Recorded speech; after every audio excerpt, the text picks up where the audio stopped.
Wancaan Afrikaa marsaan 35ffaan haalawwataa ta'een qopheessummaa Morokootiin geggeeffamaa jira.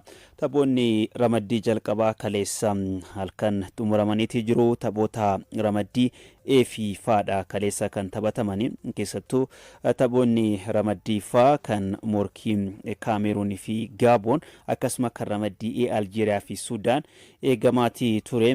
Taphoonni kaleessa hundi isaaniitu wal injifachuudhaan kan xumuramani. Cote d'Ivoire milkooftee Kaameruun injifattee Aljeeriyaanis akkasuma Burkina Fasonis tapha kaleessa irratti biyyoota injifataniidha. Tapha ramaddii Aljeeriyaa fi Sudaan irraa eegaluudhaaf Aljeeriyaan Sudaaniin goolii 3-0dhaan injifattee jirti. Biyyattii kaaba Afrikaa Aljeeriyaan waltajjii kanaan yookiin waancaa Afrikaa baranaa irratti biyyoota tilmaama shaampiyoonummaa argatan keessaa shaampiyoonii Afrikaa bara 2019tti Aljeeriyaan taphattoota jajjaboo garee of keessatti hammatteedha. Kaleessas Riyad Mahrez goolii 2 galchee jira. Taphataan duraanii kilaba Manchester City fi Leicester City Riyad Mahrez goolii daqiiqaa 2ffaa fi 61ffaa irratti galchee jira. Aljeeriyaadhaaf Ibrahim Maza daqiiqaa 85ffaa irratti goolii 3ffaa garee biyyaalessaa Aljeeriyaa taphataa galcheedha.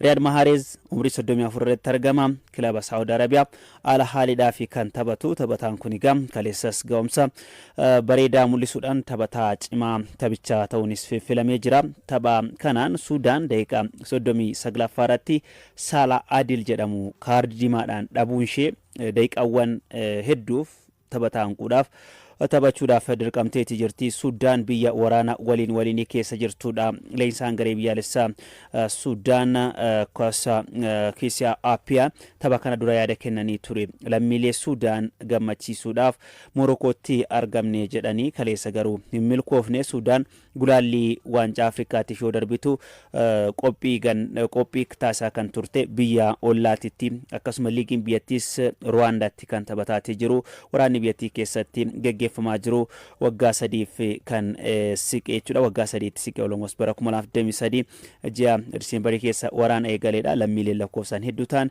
qe'ee fi qabeenya isaanii irraa buqqa'anii jiru. Ammatti waancaa Afrikaa irratti hirmaachaa kan jirtu Sudaan jechuudha. Lammiilee kanaaf yeroofis ta'u waa'ee waraanaa fi rakkina raanfatanii waa'ee garee biyyaalessa isaanii akka yaadaniif injifannoo garee isaanii akka yaadaniif yaadanii tapha kaleessaa kana kan taphatan ta'us garuu milkaa'uu hin dandeenye. Aljeeriyaan goolii 3-0dhaan injifachuu dandeesseeti jirti.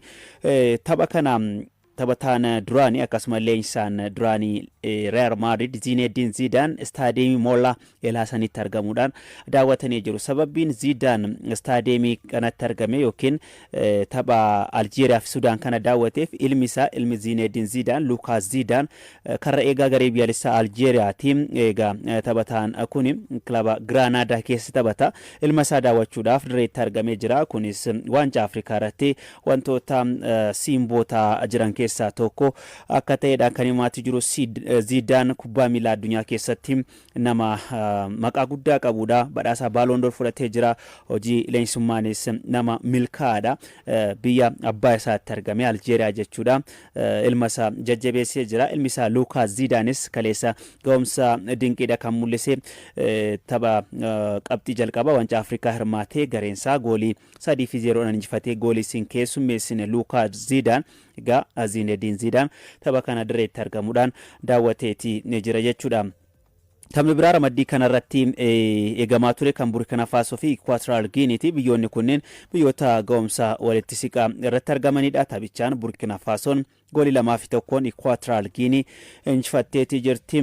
Tapha kanarratti goolii galchuudhaan dursa kan qabatte Equatorial Guinea ture. Equatorial Guinea daqiiqaa 85ffaa irratti goolii Marvian Alheboa taphataa jedhamuun argatteen yookiin goolii galchiteen kan dursa qabatte. Sana dura garuu daqiiqaa 50ffaa irratti Basilio Ndong taphataan jedhamu kaardii diimaadhaan direedhaa jalaa bahee daqiiqaawwan hedduuf taphataa hanquudhaan yookiin taphattoota hanquudhaan kan taphataa turte. Daqiiqaa 50 oliif taphataa 10 taphachuudhaaf kan dirqamte jechuudha gareen biyyaalessa Equatorial Guinea. Ta'us garuu ga'umsi mul'iste abdachiisaadha kan ture. Daqiiqaa 85ffaa irrattis goolii galchanii dursa qabatanii ture. Ta'us garuu daqiiqaan idilee xumurame daqiiqaa 95ffaa fi 98ffaa irratti gareen biyyaalessa Burkina Faso gooliiwwan Georgi Minangu daqiiqaa 95ffaa irratti akkasuma Edmond Tapsoban daqiiqaa 98ffaarratti garaagarummaa daqiiqaa 3 gidduutti goolii 2 galchaniin goolii 2-1 injifachuudhaan Burkina Fasoon injifannoodhaan eegalteetii jirti ramaddii E kana jechuudha. Taphoonni ramaddii E taphoonni taanan jechuudha. Burkina Fasoon Aljeeriyaa waliin Equatorial Guinea Suudaan waliin ni taphatu. Burkina Fasoon akkasuma Aljeeriyaan biyya ramaddii jalqabaa injifatanidha. Equatorial Guinea fi Suudaan mo'amuudhaan kan eegalanii qabxii argachuudhaaf murkiin taasisan kan eegamu ni ta'a. Ramaddii faa Cote d'Ivoire, Cameroon akkasuma Gabon kan of keessatti hammate ramaddii cimaa waltajjichaa jedhameen kaleessa Cote d'Ivoire milkooftee jirti akkasuma Cameronis Gabon mootee jirti. Tapha Cameroon fi Gabon ilaaluudhaaf Cameroon goolii Karl Itang Iyong daqiiqaa 6ffaarratti galcheeni kan injifatte. Gareen biyyaalessaa Cameroon haala filannoo taphattootatiin wal qabate komii guddaadha kan ture keessattuu taphattoonni murteessoon garee kana akkasuma maqaa gurguddaa qaban Andre Onanaan kan eegan akkasuma sarara fuulduraarratti Vincent Abubakar filannoo leenjisaa kanaatiin ala ta'uun isaanii akkaataan isaan filannoo kanaan ala itti ta'an komii kaasee ture ajandaa miidiyaalee ta'ee ture. David Paaguun kaleessa garuu injifannoodhaan eegalaniiti jiru. Leensaan kun dhiyeenya kan hojii leensummaa garee biyyaalessa Kaameruunitti dhufanii waancaan Afrikaa eegaluudhaaf guyyoonni 5 waafanidha. Akkaataan inni gara hojii leensummaa kanatti dhufes kallattii Federeeshiniin Kubbaa Miilaa Kaameruun kaa'een akka ta'e ni himama. Federeeshiniin Kubbaa Miilaa Kaameruun Saamu'eel Eetoon kan hoogganamu. Saamu'eel Eetoon Riikaardiin goolii hedduu galchuu waancaa Afrikaa isa harka jira akkasuma kan garee biyyaalessa Kaameruun isa harka jira. Riikoordii kana Vincent Abubakar na jalaa fooyyessa jechuudhaan sodaa qaburraa kan ka'e taphataa kana filannootiin ala akka taasisedha kan himame. Egaa leensaan amma inni qacarsiise kunis David Paaguun kaleessa milkaa'eetii jira. Goolii injifannoo kan galche Karl Iyong daqiiqaa 6ffaarratti kubbaa taphataan Manchester United Bryan Mbeumo mijjeessee fi kan galche. Mbeumo taphataa cimaa taphichaa ta'uunis filamee jira. Egaa taphattoonni Manchester United tapha kaleessaa irratti ga'umsa gaariidha kan mul'isanii ni ilaalla. Cote d'Ivoire irrattis Amad Dialloon ga'umsa dinqii mul'isee jira. Mazraouinis tapha Moroccoon tapha baniinsaa Comoros injifate irratti taphattoota ga'umsa fooyyee mul'isaa turan keessaa tokkodha kan ture. Egaa waancaa Afrikaa kanarratti taphattoonni Manchester ga'umsa olaanaa mul'isaati kan jirani. Kaleessa Cameroon haala kanaan injifachuudhaan ramaddii ishee qabxii 3 argachuudhaan eegalteeti kan jirtu. Ramadduma kanarraa taphni eegamaa ture kan Cote d'Ivoire fi Mozambique ture. Taphni kun shaampiyoonii dorgommichaa Cote d'Ivoirein kan xumurame. Injifannoo Cote d'Ivoirein xumurame. Cote d'Ivoire goolii 1-0dhaan Mozambique mooteetii jirti. Gareen Mozambique garee taphattoota dachee Awurooppaa hedduuf keessaa hin qabne ta'us garuu qindoominaan garee jabaa ta'uusaa tapha Cote d'Ivoirein argineeti jirra. Tapha kanaan murkii hawwataadha kan taasise gareen biyyaalessa Mozambique garee qindaadha. Taphoota ittaananiinis ga'umsa kana kan mul'isu yoo ta'e akkasuma kilaboota yookiin biyyoota ga'umsa fooyyeedhaan itti fufan ta'uusaa tapha itti agarsiisedha. Cote d'Ivoire goolii daqiiqaa 49ffaarratti taphataan Manchester United Amad Diallo galcheen kan injifachuu dandeesse. Kubbaa tana tan mijjeesse Frank Kesseedha. Kubbaa Frank Kessee mijjeesseef Amad Dialloon galchuudhaan Cote d'Ivoire qabxii 3 akka argattuuf gargaaranitti jiru. Zaamboo Angiizaanfaa sababa miidhamaatiin sarara gidduu irratti hin turre ta'us garuu gareen biyyaalessa Cote d'Ivoire kaleessaa tapha ramaddii jalqabaasaa injifannoodhaan eegalee jira jechuudha. Tapha kanarratti Ahmad Dialloon taphataa cimaa taphichaa ta'uunis filameetii kan jiru jechuudha. Taphoonni ittaanan roobii dhufurraa kan geggeeffaman ni ta'a kan ramaddii faa jechuudha. Haaluma kanaan Cote d'Ivoire Cameroon waliin ni taphatu. Tapha akkaan eegamudha. Kubbaa miilaa Afrikaa keessatti biyyoota jajjaboodha. Cameroon shaampiyoonii Afrikaa 5 akkasuma Cote d'Ivoire shaampiyoonii Afrikaa 3 sanaan ala shaampiyoonii dorgommichaati. Cote d'Ivoire biyyoonni kunneen roobii dhufuu ramaddii isaanii lammaffaatiin murkiin geggeessan kan eegamu ni ta'a. Waancaa Afrikaa qopheessummaa Morookootiin geggeeffamaa jiru kanarratti jechuudha. Odeeffannoo biraatti yoon darbu taphoota Premier League England arganna. Torbeen ayyaana qillee yookiin Boxing Day boru irraa eegaluudhaan kan geggeeffaman ni ta'a. Keessattuu waancaa fudhachuudhaaf gareen tilmaama argatu. Taphoota torbee ayyaana qillee yookiin Boxing Day kanarratti garee qabxii hedduu walitti qabate akka ta'e beekamaadha. Torbee ayyaana qillee taphoonni walitti aansanii taphoota taphatamanidha. Egaa taphoonni kunneen ni eegamu durstoonni liigichaa kanneen akka Arsenal, Manchester City faa qabxiin isaan galmeessan akkasuma xiyyeeffannoodhaan kan eegamu torba ayyaana qillee kana kan saaqu barana Manchester United boru Newcastle United simachuudhaan kan eegalu. Manchester United taphattoota hedduu sababa waancaa Afrikaatiif dhabee jira. Sana qofa osoo hin ta'in taphattoonni hedduun sababa miidhamaatiin garee kanaan ala ta'uu isaaniiti. Leenjisaan kilabichaa Ruben Amorim kan kaasanii sarara gidduu irratti sababa miidhamaatiin Bruno Fernandes hin jiru. Taphataan kun dursaa taphattoota garichaa fi taphataa murteessaa garee kana ta'uunsaa beekamaadha. Akkasuma Kobe Mayanus sababa miidhamaatiin garee kanaan ala ta'uusaa beekameeti kan jiru. Waancaa Afrikaatiif Brian Mbeumo garee biyyaalessaa Kaameruuniif Ahmad Dialloon Cote d'Ivoire akkasuma Mazraoui Moroccoodhaaf taphachaati jiru. Taphattoonni kunneen bakka hin jirretti Manchester United qabxii akkamii galmeessuu danda'a kan jedhu ni eegama. Ta'us leenjisaan garichaa ibsa miidiyaaleef kennaniin gareen anamma qabadheetii jiru garee kamuu injifachuudhaaf ga'umsa qaba jedhaniitii jiru. Keessattuu taphattoota bu'aa akaadaamii garichaa ta'aniif carraa kennuudhaaf akka qophaa'anidha kan dubbatanii. Taphattoonni kunniin carraa argataniin ga'umsa fooyyee mul'isaa jiranii. Gareen kun taphattoota gameeyyii hedduu sababa miidhamaatiin dhabuus jedhan Amorim tapha injifachuudhaaf garuu taphoota garee faallaa waliin taphan hundaa injifachuudhaaf kamuu injifachuudhaaf ga'umsa qabna jechuudhaan kan dubbatani. Sanbata taphoonni hedduu ni taphatamu. Naannoo taphoota torbaati kan taphatamu. Nottingham Forest Manchester City waliin ni taphatu. Manchester Cityin taphootas dhiyoo taphachaa jiruun ga'umsa ajaa'ibaatiin imalaati kan jiru. Gareen kun egaa ilmaayyuu taphoota torba ayyaana qillee yookiin boxing day kanarratti qabxii hedduu walitti qabate taanaan Manchester Cityin shaampiyoonii Premier League England ta'uudhaaf carraa bal'aa akka qabuudha himamaatii kan jiru. Arsenal baroota sadan dabarsine Premier League Englandin garee sadarkaa lammaffaadhaan xumuree barana tilmaama shaampiyoonummaa jalqaba irratti garee argateedha. Ta'us garuu as dhiyoo kana gareen Pep Guardiola akkaataan inni jijjiiramaa jiruu fi qabxiin inni argataa jiru garee Mikel Artetaatiif sodaa uumeetii jira. Xiinsammuunis wal qabatee gareen kun waggootaaf waancaa waan hin fudhatiniif Manchester Cityin ammoo garee hanqina kanaa hin qabne waan ta'eef taphoota ittaananiin Manchester Cityin haala salphatti Arsenal caalee gara dursummaa Premier League Englanditti dhufuu akka danda'uudha xiinxaltoonni kubbaa miilaa hedduun isaanii kan barreessaatii jiranii. Egaa taphni Nottingham Forest fi Manchester City tapha sanbata taphatamuudha. Arsenal dirree isaa irratti kan taphatu Brighton and Hove Albion simata. Akkasuma Brentford Bournemouth waliin ni taphatu. Burnley Everton waliin kan taphatanis taphoota Premier League kan torbee ayyaana qillee kana jechuudha. Liverpool Wolves simata Anfield Road irratti. Liverpool garee fooyyeensa irratti argamuudha. Kilabiin kun egaa taphoota as dhiyoo taphataatii jiruun milkaa'aa jiraachuu isaa qabxiin inni argataatii jiru ragaadha. Garaagarummaan amma dursaa liigichaa waliin qabu qabxii 10dha. Qabxii 10 jechuun yoo xiqqaate tapha 4.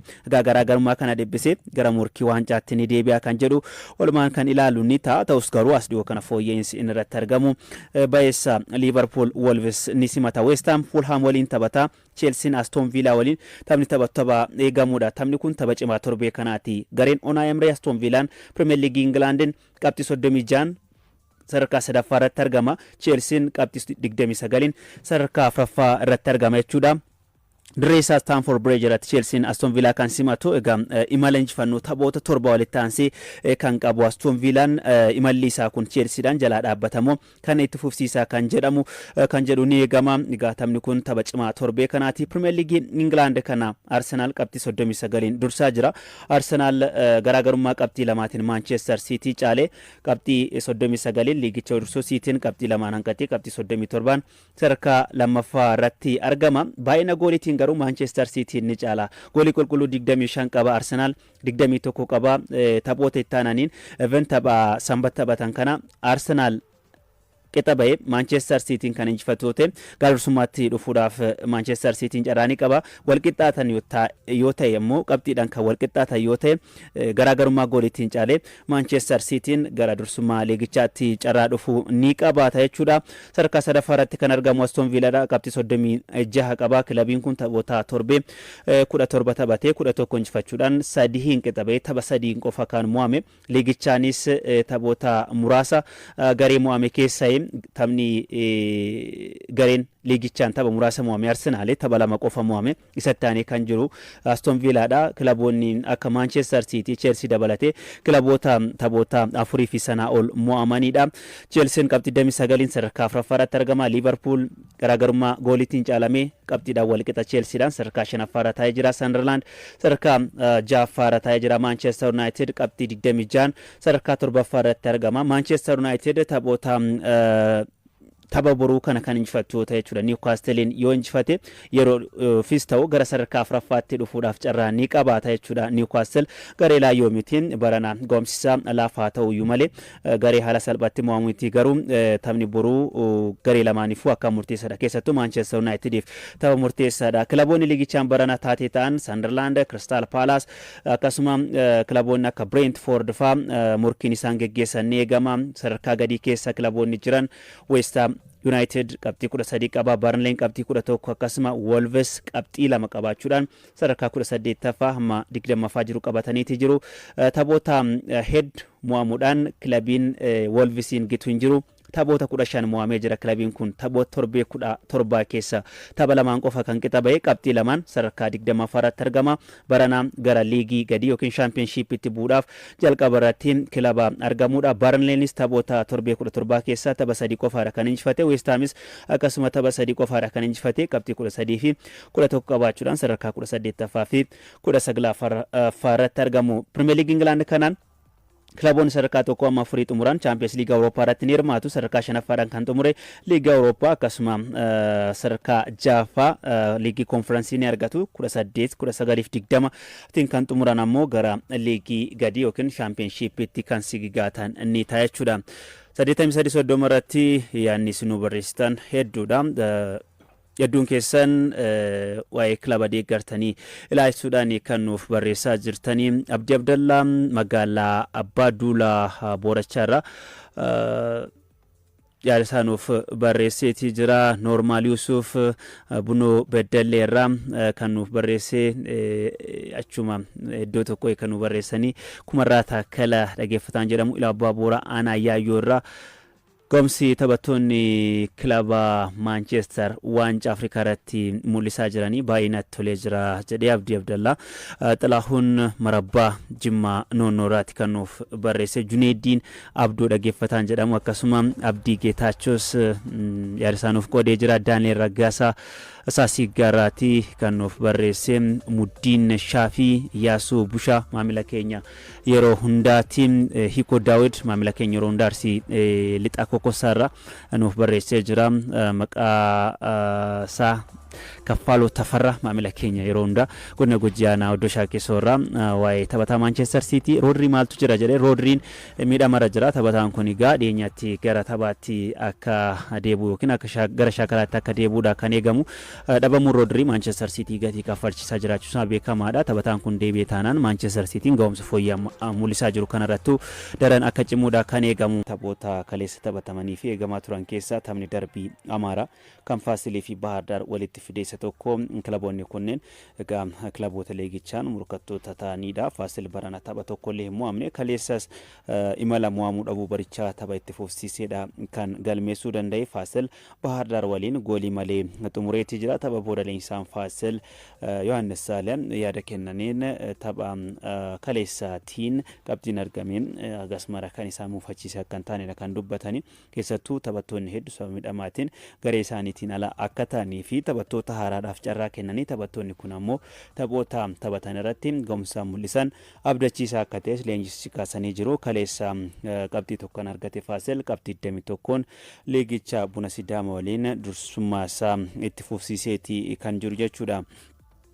Taphni biraa kaleessa taphatame kan Nageellee Arsii fi Yuunivarsiitii Walwaloo Addiigiraat taphatanidha. Nageellee Arsiin torbee kurnaffaadhaan Faasiliin goolii 1-0dhaan mo'amee ture. Kaleessa garuu Yuunivarsiitii Walwaloo Addiigiraat injifachuudhaan gara injifannootti deebi'eeti jira. Kilabiin kun barana gara liigii jalqabaa biyyattii Pirimeer Liigii Itoophiyaatti kan guddate seenaadhuma isaa keessattuu yeroo jalqabaatiif barana hirmaannaa Pirimeer Liigii Itoophiyaa kan argate garuu ga'umsi ni mul'isaa jiru. Taphni ni mul'isaatii jiru.